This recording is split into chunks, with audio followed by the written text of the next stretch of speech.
I remember as a child that it was always such a treat to go and see Grandma and Granddad, sorry, I never called him Grandpa, at BG, as we always called Broughton Grange. I loved staying there for many reasons. The old-fashioned toys that must have belonged to Dad and Ben, and even a generation or two before them. The open fire, the croquet, the barbecues, the giant jigsaw puzzles, the monkey puzzle or the punky muzzle, the scary attic, the jungle room, so called because of the wallpaper, and later Ben's incredible DVD collection. But best of all, Grandma Rosie's perfectly baked cakes. Victoria sponge was her speciality, and they really should have called it Rosie sponge. She was a textbook grandma in many ways, always dressed very prettily in something flowery, often with little roses on them. An excellent baker, neatly tied back grey locks, a warm smile, and the way she never put up with any nonsense from her grandchildren. She was far more than textbook, though. She had the sharpest and most wicked sense of humour of anyone I know. She could outwit anyone and did so often. She loved a creme de menthe of an evening, found humour in most things, and she and Uncle Ben made the most hilarious, dysfunctional comedy duo. She was always good company. Mornings at BG would consist of me watching on with fascination as Grandma took all of her colourful supplements, asking what each of them did. She must have repeated to me several hundred times over.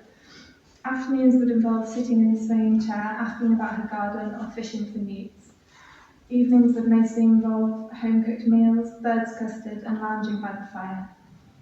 Grandma had the softest and most beautiful skin, and lovely long fingers with immaculate nails. I remember thinking, I must follow her routine as I get older.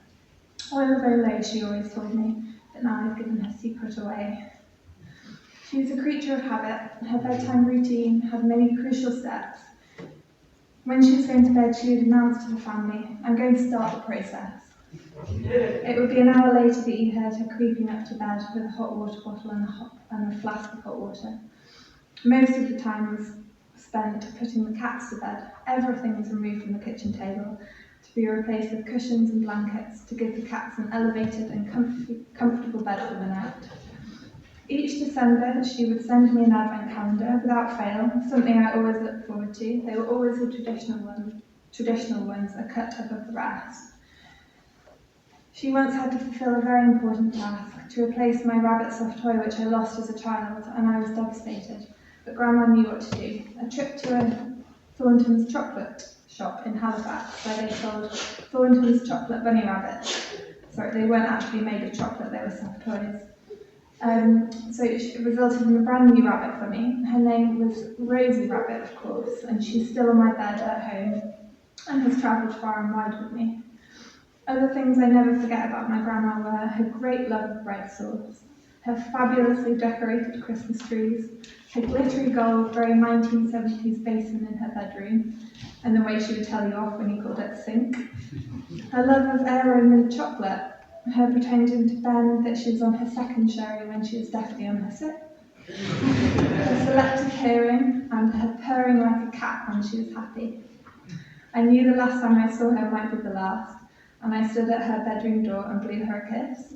She caught it, as she always did, and put it in her pocket, a keepsake that I hope she took with her.